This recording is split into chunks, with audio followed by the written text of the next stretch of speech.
Welcome to Thursday Thought Leaders with Harbinder Narula on BW Healthcare World.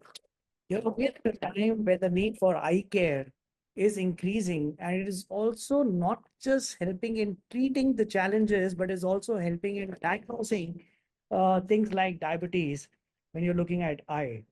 Today, to have a conversation related to eye care and the business of eye care, I have with me Dr. Kamal Kapur, who's the medical director and co-founder of Sharpsight Eye Hospitals. He's an ophthalmic surgeon. He's someone who takes pride in training people.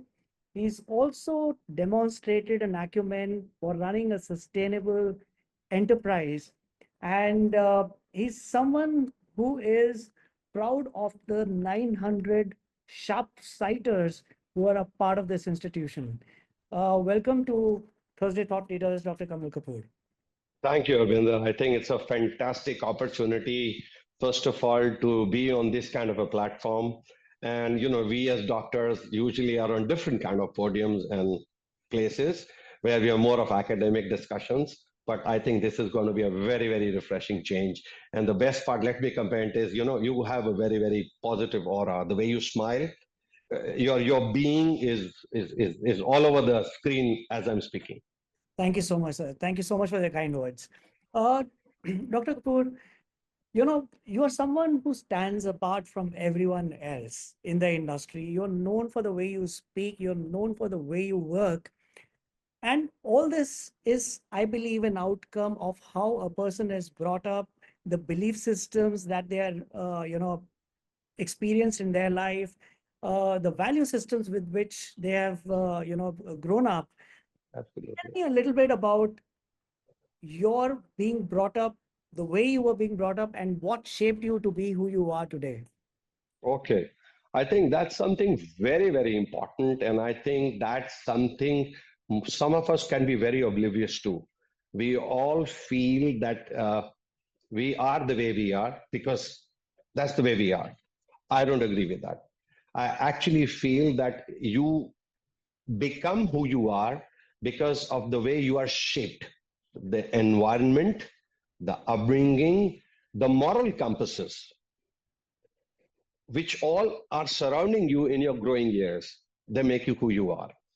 My father was a very, very well known physician and uh, downright medical doctor who would get up at 3 o'clock for anybody, even if he had fever. So at that point, it was very difficult for me to understand that kind of commitment. So I used to sometimes feel that this is abnormal. How can a human being himself not be well and take care of others?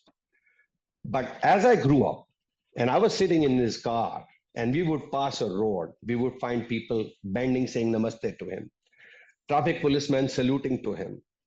And then one day, Sunday, I asked him, Dad, what is this? So he said something in Punjabi, which I translate in English. He said, Beta, pehe te dakat vi kamanda hai. Yash or pyar kamana mushkil hai. Which means even a dacoit will make money, but does he get respect and love? So why don't you do something which gets you respect and love and you make money? So this was very, very powerful one-liner. So I guess we all have our parents who give us these very powerful path-breaking one-liners. And if they hit home, they can be life transforming. So few of these anecdotes as I grew up and I used to So I actually I'm very good technically. So I love machines. I do a lot of R&D. I do a lot of patent softwares for a lot of international companies free of cost. I don't charge a single penny for any idea I give to any company for developing a new product because again, my upbringing, my father said there should be a hobby and there should be a profession. If you start making money from your hobby, it'll become your profession and then you have no relaxation. So engineering is my hobby. So I do R&D, instrument designs. I help companies. I design intraocular lenses with companies, all out of passion. No money. If the design works, all the best. If it doesn't work, all the best. I gave you my idea. So I feel we all should have one area in our lives which is keeps our nuclear core going. Again, as I was being brought up, I was taught that you should all have a beautiful passion called hobby. Let it remain a hobby. Even if it starts making money for you, keep it like a hobby. And for you and your viewers, I do professional DJing and sound engineering also. I play in clubs as a hobby again and mix music. But that again, no money. I am sometimes invited 2 months in advance for a big party. I don't charge money. I spend my own money, travel there, play music for them, have fun, enjoy with them, come back home. Well, I think when my introduction was incomplete, rather than just three things, the fourth element of being a DJ is also added. Amazing. I mean, it's I do a lot of Urdu poetry also. Arey wow. Because usually we've got our blinders and we do not resonate a doctor being a DJ. I mean, I've seen a lot of doctors who enjoy singing, uh, Yeah. but I've not seen too many doctors who are DJing. It's so amazing. And I completely resonate with what you just said about uh, having a hobby. I keep telling everyone that there are three things that one must do in their life. One is something that brings you food on the plate. Second is something that gives you comfort, which is pursuing your passion, and it has got nothing to do with the money. And the third thing is go and do something for community because that gives you satisfaction. So if you do these three things, you will be having a fulfilling life. You ticked all the boxes which I have. Absolutely, sir. And it's so beautiful to understand how you took you from what your father told you, and it has shaped you to who you are today. How did Sharp Sight begin? What is the story, and how have the value systems and the belief systems that you had helped you in building Sharp Sight to what it is today? Okay, I think that's a very, very uh, it's a topic which is very close to my heart. The tagline of Sharpsight says, "आओ अच्छा देखें." It's not about seeing; it's about seeing good in everybody. So when we say "आओ अच्छा देखें," I'm not saying that मैं आपको अच्छा दिखाऊंगा सर्जरी करके. मैं आप में भी कुछ अच्छा देखूंगा. आप मुझ में अच्छा देखो. आप सोसाइटी में अच्छा देखो. So the tagline is "आओ अच्छा देखें" for our vendors. We should take care of our vendors. Our acha dekhe for sharpsighters. Sharpsighters should be happy. People who deal with me, my vendors, my business partners, my investors, if I see good in them, that's when the magic starts happening. So the key to the magic is seeing goodness in everybody. And I'm sure, again, my father used to say, you can get the devil out of a person and angel out of the person. You have the key. So you can get the good or bad out of the person. So if you just see the good, 99.9% human beings are good. There's good waiting to come out in all of us. We just need the right catalyst. So if there is a catalyst like that, so for me, medicine, being a doctor, I thought was the catalyst for me. My old man thought I should be going to IIT because of my engineering bent of mind, but I thought I could never talk to the machines. I could never communicate or emote with the machines. So I went to medicine. And as I was practicing small time in a small little room, I was lucky enough to find a partner who was thinking like me. That's my partner, Dr. Samir Sood. And together we decided to think big. So we realized we were pretty decent surgeons. And then I met a senior surgeon who told me that, Kamal, you're like a test cricket player, country level player playing a gully cricket. Play big, go for a bigger canvas. And then God was kind to us, and we started building a team. Hits and misses. We had some associations with some people. Never think that they were bad experiences. They were good experiences because experiences are good because experience shapes you.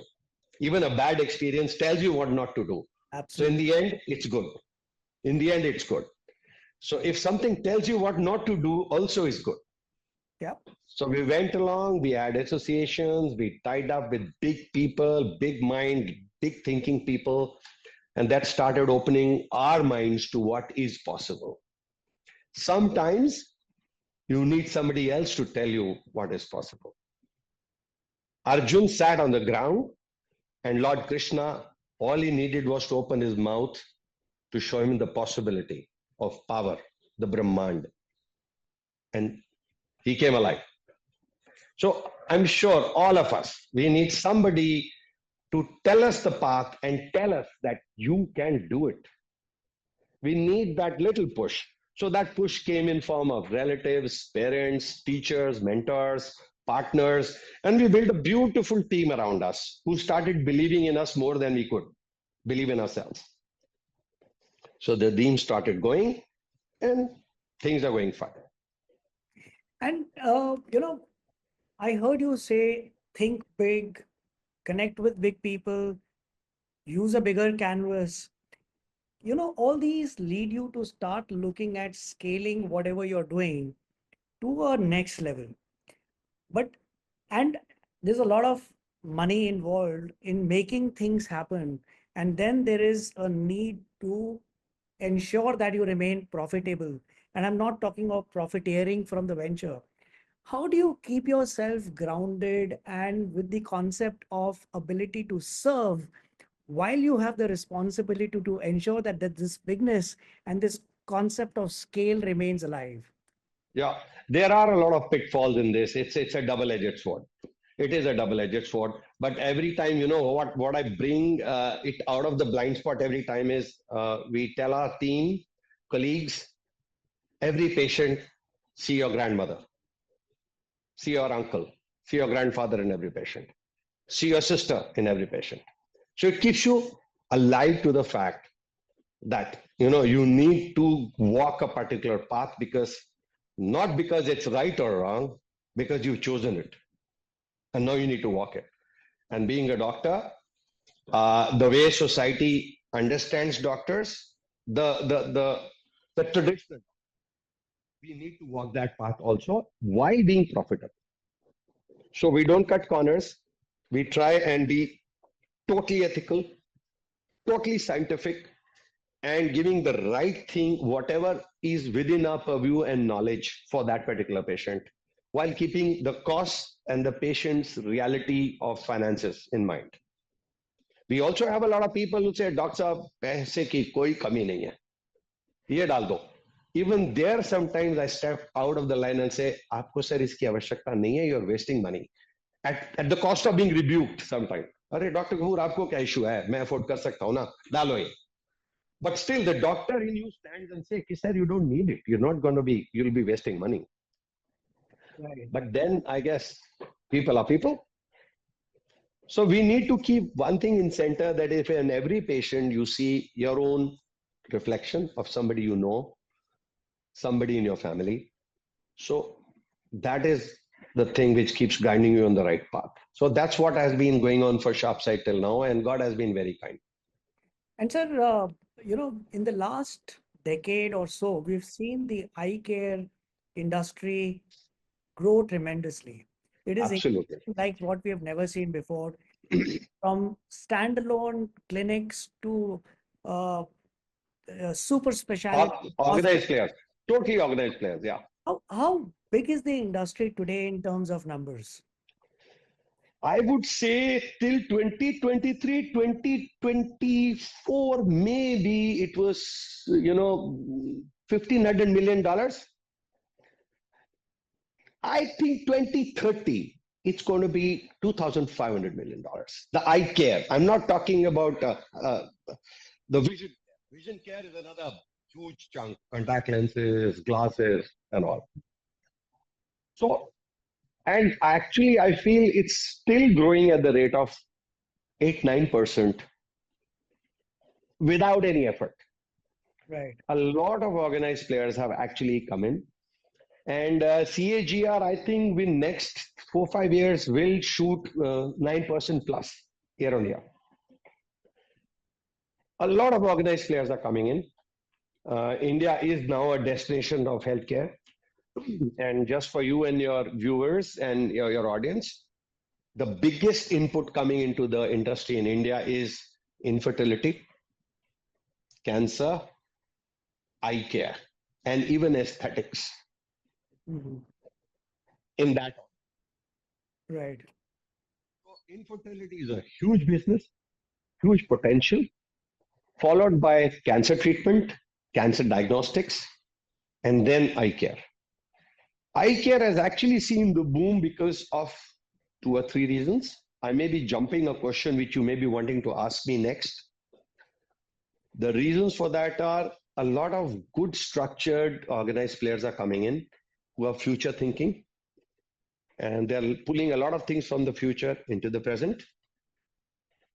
Technology, artificial intelligence, imaging, even a simple thing like a mobile phone we are using to diagnose diseases.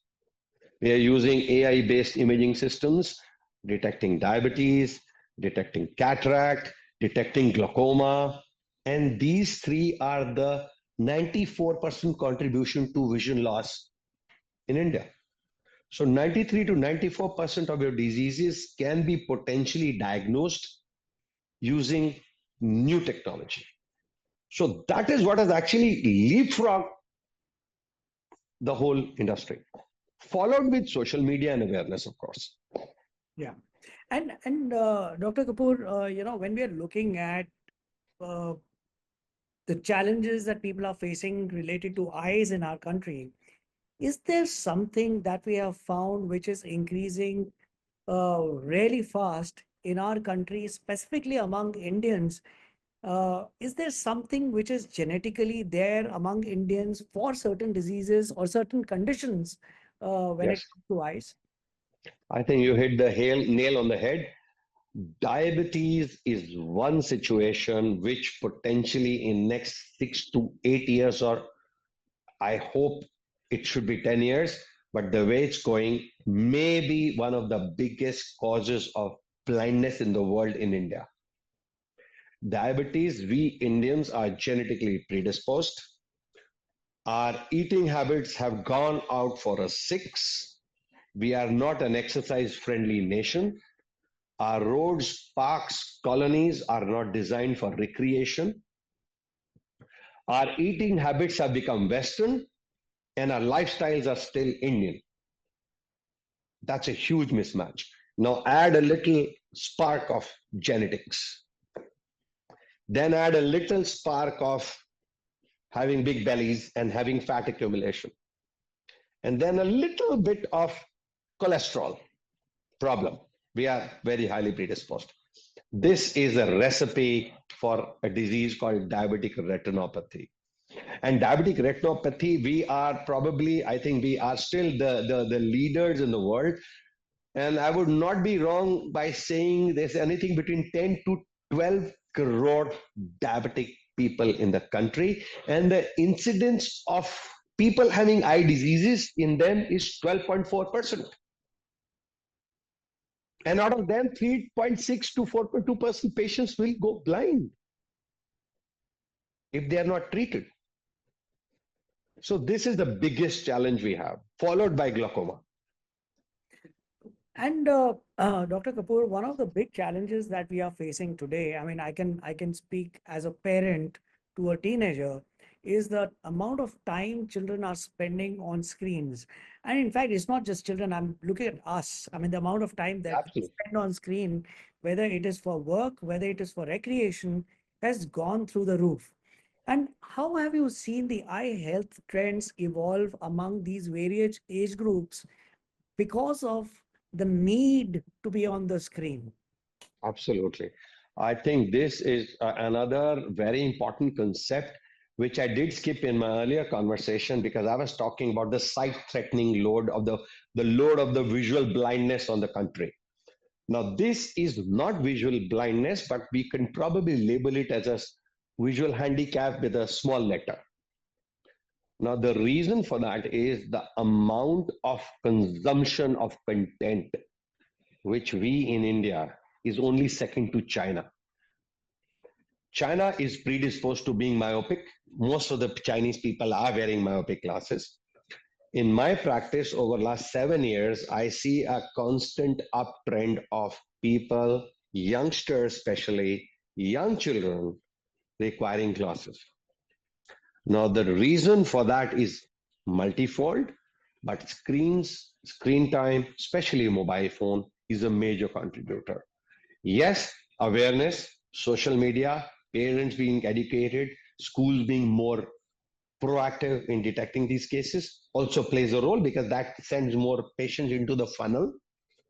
But if you ask me, main reason is the mobile phones. Excessive screen time is causing dry eye, myopia, psychiatric problems in children, attention deficit disorders, cervical spondylitis, posture issues, disc prolapse, and a condition called attention deficit disorder in younger children.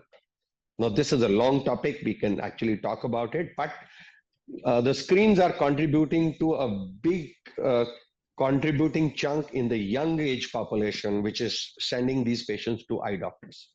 And what is it that people should be doing, or what is it that children should be advised to do?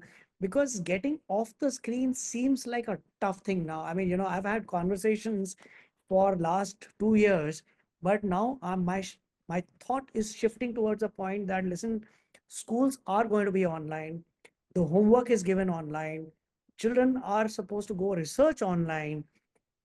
We people, while we are happy about paperless offices that has brought us to rather spending more time on the screens, what is it that people should be doing to take care of their eyes despite having them to spend time on the screen? Okay, so I could separate this question into two parts because since I'm the technical personnel, I separate it technically into two parts. One is the younger age group, let's say pre-18, and then one is the post-18. Both will have some common merging points and some will have different issues. Younger children will end up having myopic glasses. But a person your age or my age, if he does excessive screen time, may be spared from shifting into wearing glasses, but will have other issues. So let's start with the children first. The human eye is developing, especially till the age of 11, 12 years. So if you're forcing the eye to do a lot of near work, then what evolution of the human history has trained the eye to be, it stands a stimulus for the eye to grow long in size. It's like when you play a lot of basketball, you swim a lot, it's a stimulus for the body to have a tall height. Similarly, when you're doing a lot of near work, the brain sends a message through some receptors, I will not confuse you and the audience, which forces the eye to become a little longer. And the longer eye is a myopic eye. So it gets into a minus power. That's the first destruction what a screen will do to you. So how do you save from that? Even if you have to use a screen, first avoid a mobile phone. Because mobile phone, due to the size of the font, you will have to bring it near. And the moment you bring it near, your time ticker starts. So use a tablet, use a laptop or a desktop. The further away you are from your eye, lesser the damage. We're talking about children right now. So whenever children come to me, I tell the parents, take away their mobile phones for homework. It does a multifactorial benefit. Number one, the screen moves away because of the tablet or a laptop. The parent is able to monitor what is happening. These children are saying they're doing homework, but they are on Instagram. They're chatting. They're seeing YouTube. So in a mobile phone, you can be very, very clandestine about it. But on desktop, where you're working in your room, you will be caught. So that's a double-edged benefit for this. Number two, when these children are doing this, I ask them not to lie down and bring the phone close to their face. The lights in the room should be bright. They should not be low lights. They should not be sitting in front of an air conditioner, or there should be no bright illuminated object behind the screen. The height of the screen, the top end of the screen, let's say if it's your laptop, should be ending somewhere at the level of your eye or slightly above. The screen should not be high, because if the screen is high, your eye needs to open totally to be able to read the screen. That causes dryness of the eye. If the eye is open much, more air will hit the eye surface, it will be drier. So keep the screens lower, keep the screens less bright. Do not sit in a very air conditioned environment. Every 20 minutes, take a break of at least 20 seconds where you're not looking at the screen and looking at any object beyond 6 meters. 6 meters and beyond is the defocus zone of the eye. Like you have a computer, if it starts getting slow, what do? You defrag, you reboot. So when you stop looking at the screen and look at any object 6 meters away, out of the window, talk to your friend, look across the room, you are defragmenting the eye focal point. So that helps the child to relax the eye. Now, coming to people who are above 18 years of age, another thing for children is there are now some special spectacles which are available, which are called myopia controlled glasses. And if the child in an early age switches to these spectacles, they somehow prevent the elongation of the eyeball and progression of the power. Number two, children should be encouraged to play at least 45 minutes outdoors every day. If you do physical activity, outdoor physical activity, it has been proven that your power progression slows down. And when you're doing your homework, tell children not to do very near and do reading and writing. That again is a stimulus for the eye power. And for senior people, take a break every 20 minutes. Don't have air conditioner coming to your eyes. You can wear some protective glasses, which will avoid the eyes getting dry. And if your eyes are burning and irritated, please stop for 5 minutes. Interesting. So let me get back to sharp sight. You know, what differentiates sharp sight from others in what you do in our country? Is there something that you do other than eye care chain, other than what every typical eye care chain would be doing? Okay. I think we are doing a lot of things, similar things, but we're doing them differently. Like spreading eye care awareness. So while a patient is waiting to see me or my doctors, and there's a big waiting area, someone from my team will be keeping the patient informed. So any staff who's free, who've been trained by us to talk about eye care, about the vegetables they should be eating, about how frequently they should get their eyes checked, about if somebody in their family has a particular disease, what is to be done. And this is coupled with a question answer session. So it does two things. It keeps my patients engaged. There's a lot of value information going to the patient. And even if it's not the patient himself, the patient carries his knowledge to his house. So many times I will see somebody saying, Dr. Kapoor, the Mrs. Basim came to your clinic that day. She heard that. She sees me in morning walk every day. She told me about this. I never knew this. I have this. I've come for checkup. So this is how you're spreading awareness and doing good karma by being non-commercial.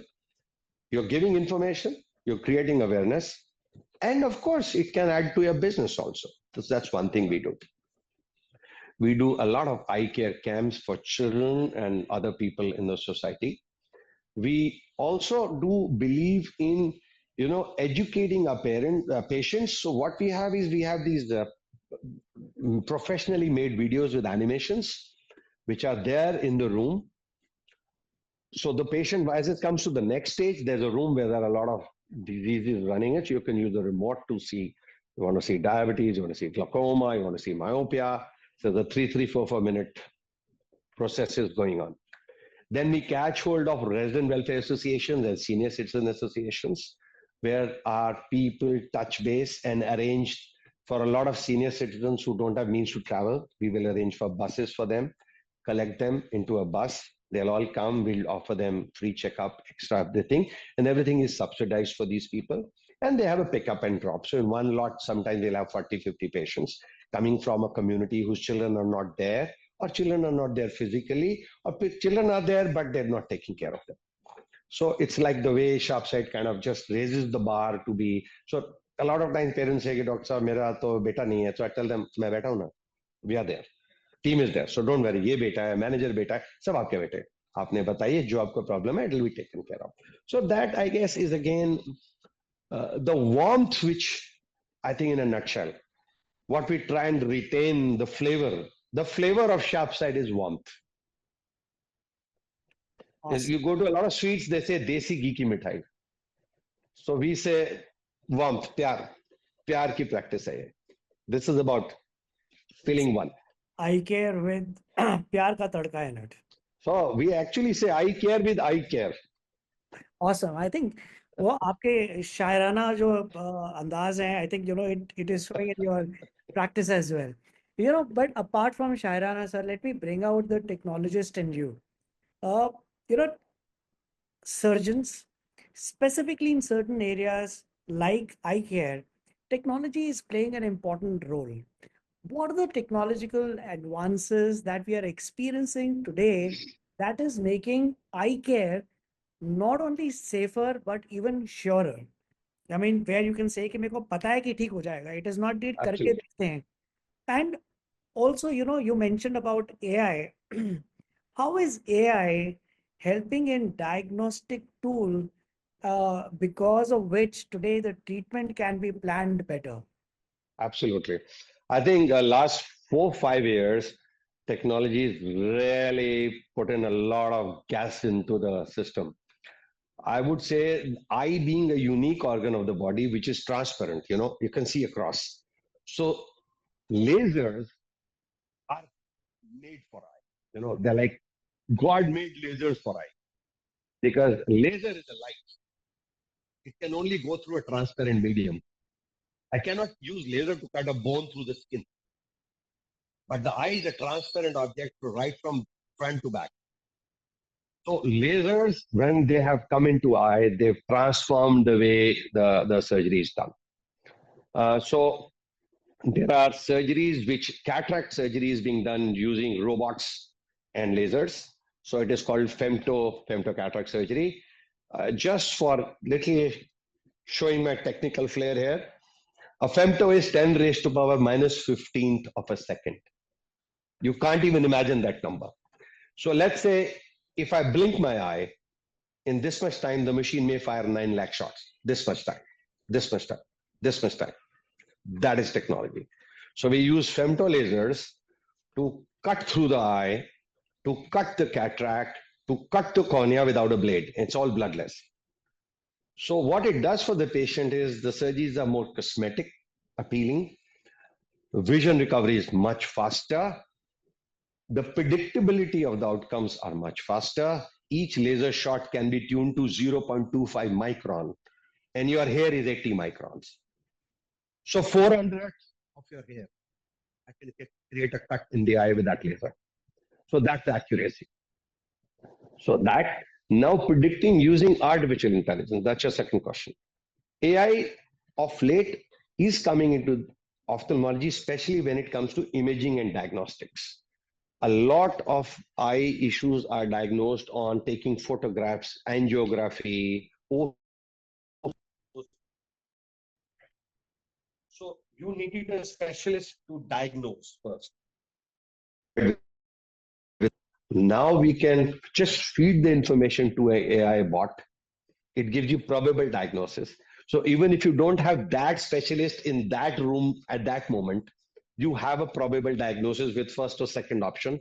You tell the patient. Meanwhile, you can send the image using the digital platforms or DICOM servers to your specialist. He can agree with you, okay, seek kar diya, and the date is given priorly. Earlier, we were waiting, the image is taken, then it's sent to the doctor. He would go through it in the evening, then decide the treatment protocol. Next day, patient will be given a phone call and called. Now, everything is happening in real time. I have told the patient, either this or this treatment or this treatment. Wait for 2 minutes. By the time you're billing and investigation, my other doctor calls up. Yes, this is it. This is we planned. This is it. So that's another thing. In diabetic retinopathy, technology has taken over. There were a lot of conditions in diabetes where there was no treatment. Now we have simple injections which can be given in the eye, and they're not painful. They are sight-saving injections. Believe me, the way we've been able to save patients going blind using these beautiful molecules. They are genetically modified molecules. They are injected into the eye, and I have patients who are blind. They're seeing now. So that's another revolution. That's another revolution which will happen. So AI, molecular engineering, lasers, and micro instrumentation.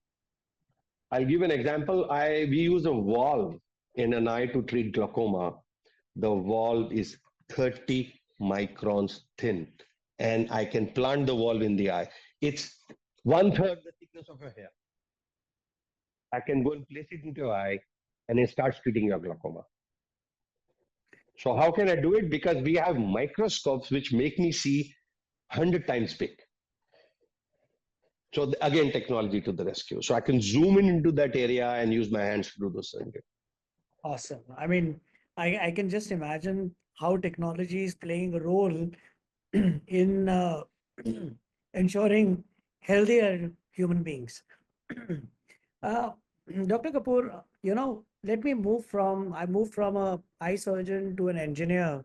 Let me move to an entrepreneur with the right reasons.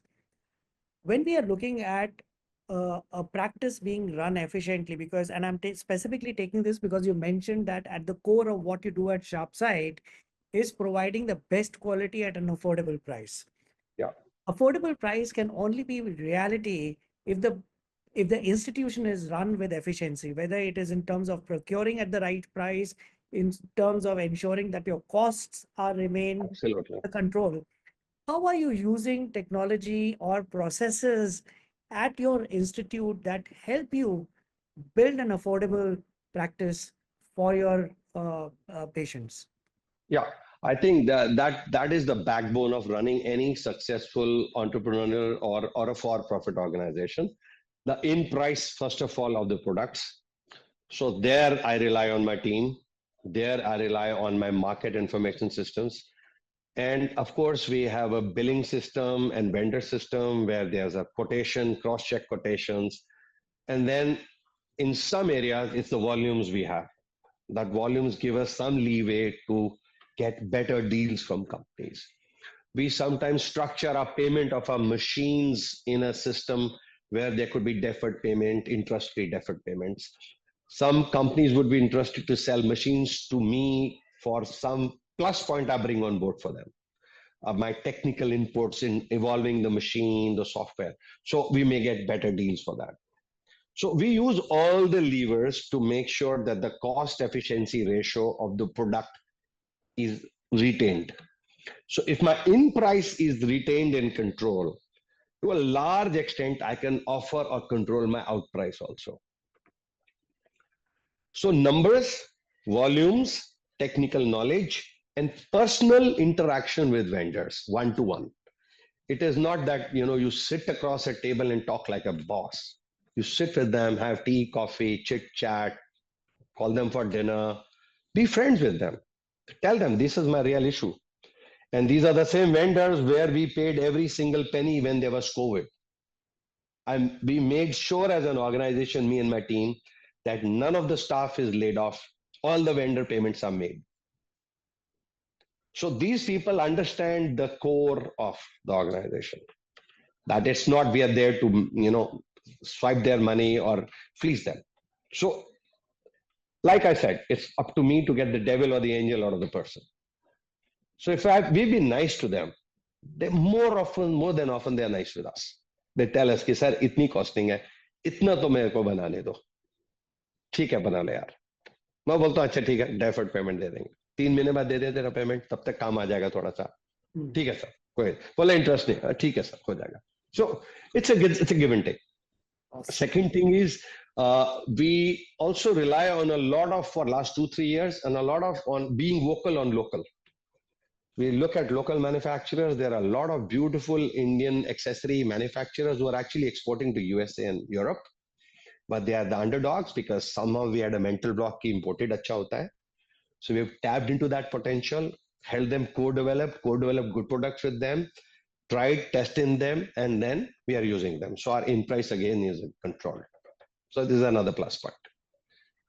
And Dr. Kapoor, now the trainer in you. When you're looking at scaling your institution, it's not just about money, it's not just about the real estate being available or a market enough to be tapped. Do you have enough ophthalmologists in this country, or is there a shortage that we face today? How do you build your team and retain your team? I mean, I completely understand how you're retaining your team, but how do you get more people to come and join in this mission that you have? I think this is a question which aces all your questions. Money is the easiest to get. Equipment is the second easiest to get. Human resource is the most difficult to get. And if you get it, it's most difficult to retain. Because as people learn, evolve, but naturally they'll want to fly.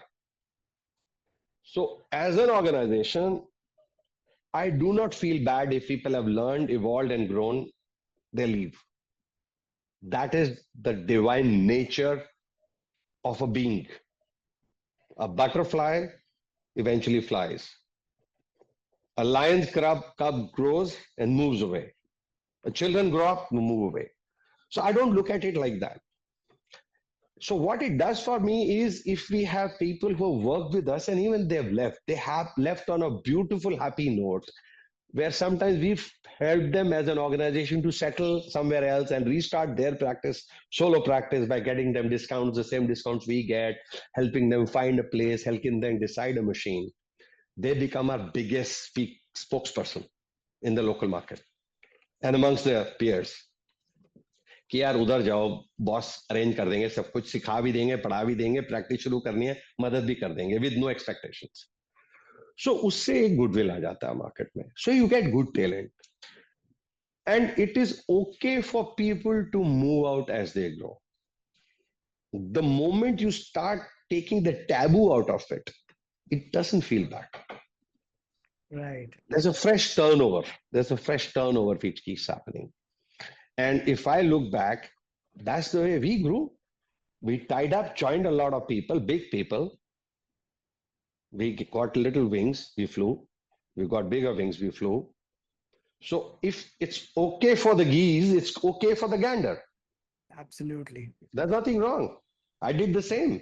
I joined people, I joined senior people, I learned with them, from them, all due respect. And then I one day said, boss, I think in a tree, I'll be a grass under a tree. I want to be a little tree myself. So do I have your permission to leave? I want to start on my own. I always got blessings. So we do the same to our juniors. They say, sir, अब बहुत सीख लिया, बहुत कर लिया, अपने home town जाना चाहते हैं, जाओ, कोई दिक्कत नहीं, जाओ. बट जा रहे हो तो दो तीन दोस्त रेकमेंड कर जाओ यार अच्छे. Beautiful. I think, that's such a beautiful way that in which you've explained how to manage teams. And sir, apart from hiring, apart from the human resource, what is the other big challenge that the industry, the eye care industry is facing today? Is there a role that you expect the government to play that can solve some big issues that large institutions like yours are facing today? Yeah, I think this is the message which should go very loud and clear to the government bodies. All their actions and programs may be well intentioned, but they are not well thought of. I'll give you an example. The government may fix packages for surgeries, like there is something called Ayushman, and there are some packages coming for some surgeries. Now, those surgeries have been calculated, as far as I understand, by doctors sitting in government hospital whose salary is being paid by the government. The real estate is the government's. The electricity bills are the government's. The salary of the doctors are the government's.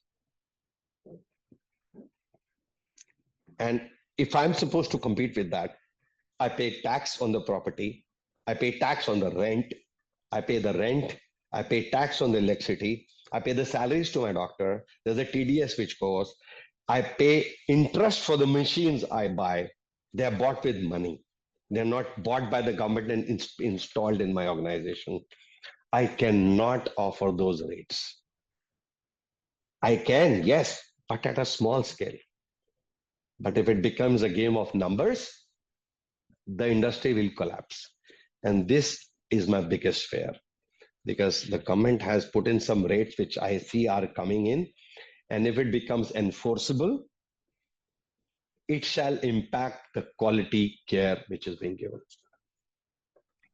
And what are your plans to expand your footprint for SharpSide uh, within India as well as looking at going internationally in the global So market? I think again we did try that. I think this was we trying to bite a little bit more than we could chew. We traveled to Kabul. We dealt with the Ministry of Health, Afghanistan, trying to set up some care groups in East Europe. Even went to Africa, did some tie-ups, conducted training, did started doing surgeries there. But over some time, we realized that maybe that's not the bandwidth we have. So we kind of again rolled back to the country. So right now we are in the north and the northeast part of the country, and we would choose to remain in this part because south is well taken care of. South is well taken care of, but a lot of private and government and charitable institutions, Shankar Netralaya and LV Prasada Institute and big institutions. They're well taken care of. So we chose those areas where underserviced or underserved. So, smaller towns where quality eye care is not available. So we're focusing on that area, which is a mid-level. It's not very, very low ticket size, mid-ticket size. Patients who are aspiring to get good quality but cannot afford a very expensive system, and the local people are providing that the base of the pyramid they are being provided, and for the mid part of the pyramid we are there to take care. For high-end surgeries, advanced technology surgeries, we have taken them to those small towns. So for local practitioners, single practitioners who don't have access to that technology, they themselves are referring those cases which require that care to us. So we're not eating into their market. Great, sir. And uh, what are your plans in terms of innovation? Is there something new that you're looking at doing at SharpSide? Yeah, we are looking at two or three very interesting things coming in. I till last year I was talking to some Israeli companies on softwares. I have that crazy thing in me where I wanted to have a language learning model which will make my prescriptions automatically help me decide the best medication for the patient on voice commands. We did work on it, and then I think midway the project I realized that there was already a patent on it which was covering the scope of that, so we left it. Otherwise, this product was going to transform the way eye care was being documented, archived, and distributed to the patients. So I'm still looking at if we can find a way out of that scope of that patent, which has been filed by an American and a Japanese company. So that's very interesting thing happening where you can just describe the organ and the system catches the disease, probable disease, and the treatment. So even if you're not an eye surgeon, or a basic less experienced surgeon, it's trying to get you to the, it will make a below average clinician an average clinician and help deciding diagnosis. So that's one interesting thing which is happening. AI based systems, I already said, are working in. Robotic surgery is coming in ophthalmology. We're doing a lot of robotic surgery, but it's still not robotic the way robotic is. You are using a lot of tools of the robots, but the skill still is required. The surgeon skill is still not gone. So that way I'm very happy that this is one area where AI and technology will not make me obsolete for next 10 years. That's for sure. Awesome. And Dr. Kapoor, what keeps you on your toes today? I mean, what drives you? Because you've scaled your practice, you have a large team, you're financially far ahead from what you had probably thought initially when you started your practice. But what drives you to still be so charged up and look at innovation today, every day when you come to work?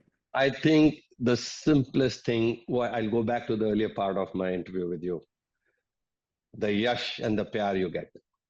You see, I come here in the morning and elderly people, they will want to bow or say namaste. I tell them, don't mere ko namaste mat karo, mere se buzurg ho. I will bend down and say, please don't do this.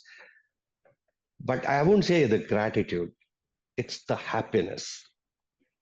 And I feel that if you become a receiver to that frequency, that's all you'll see. That's all you'll see. Out of 100 patients, I'll have two patients who are angry for waiting or XYZ reason. I choose not to see that. Mhm. I choose to see those 98 who, before leaving the room, and they'll say, Dr. Saab, bless you. Dr. Saab, lambi umar ho. Dr. Saab, bahut acha laga. Dr. Saab.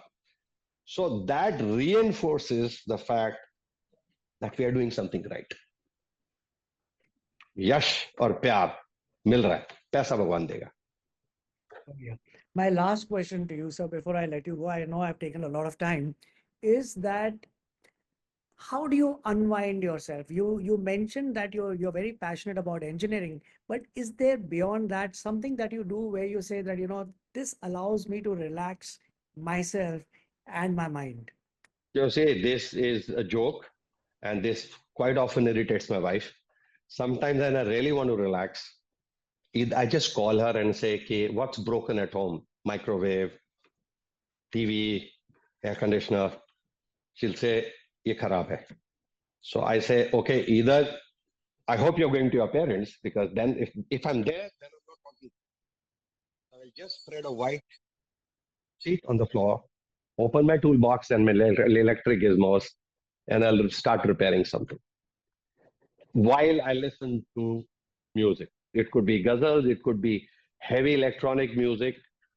It decides that my brain waves decide what I want. But that is me time when I'm repairing small things, I'm trying to fix broken things. I think for somewhere down the line, it is my catharsis for being able to, during the day, a lot of times you have breakdowns, which in front of the patient, you can't do that. During managing people, you're doing man management, you have breakdowns. But sometimes being at the position you are, you're not able to get them to the surface. So when I fix those things, I'm repairing those breakdowns. That's the way I look at it. Awesome. And I'm tempted to ask you one more question, sir, because and specifically because I come from the media outfit. Uh, when we talk about spreading the word, we talk about awareness, specifically in the case of healthcare. Today, social media is there. Digital is doing a lot of good to spread the message. But we are also, and the platforms are available. But then we have the hypocritical the oath, we are driven or controlled by the what we can do, what we cannot do.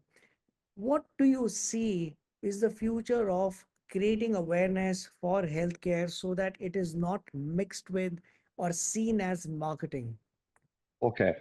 Those lines have been blurred, Harbinder. Let's face it. The lines have been blurred. It's just a matter of time. There'll be no lines because the way the social media and surrogate marketing, I would say, is happening, the lines are going. And maybe 5 years ago, the same things I was refraining from कि नहीं हमको नहीं करना है यार ये hypocritic oath है. So the team and my marketing people will say कि sir this person is doing and this is the way it is. You're thinking you're being a little old fashioned there. So now I tell them okay these are the broad outlines. You play within that. Let us not give wrong information or magic cures or basic tenets. Let's maintain that because in social media today you cannot stick to the traditional Hippocratic oath because everybody is talking about, of course, while spreading awareness, there's a surrogate marketing. That is the whole intention. Let's be very, very fair. So, as long as you can keep it controlled while you're giving information, of course, it is also marketing. There's a brand recall, there's a logo in the background. You're mentioning your contact numbers, you're mentioning your website, you're giving your appointment numbers. That is marketing. So the Hippocratic oath already is half out of the window.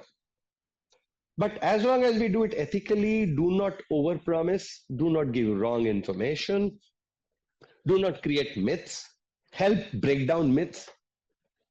As long as we're able to maintain that, this shall continue. My biggest fear is the margins are blurred. There'll be sometime the monster is going to be so big nobody can control it. I can see it happening on social media every day now. People are promising things which I know are not possible.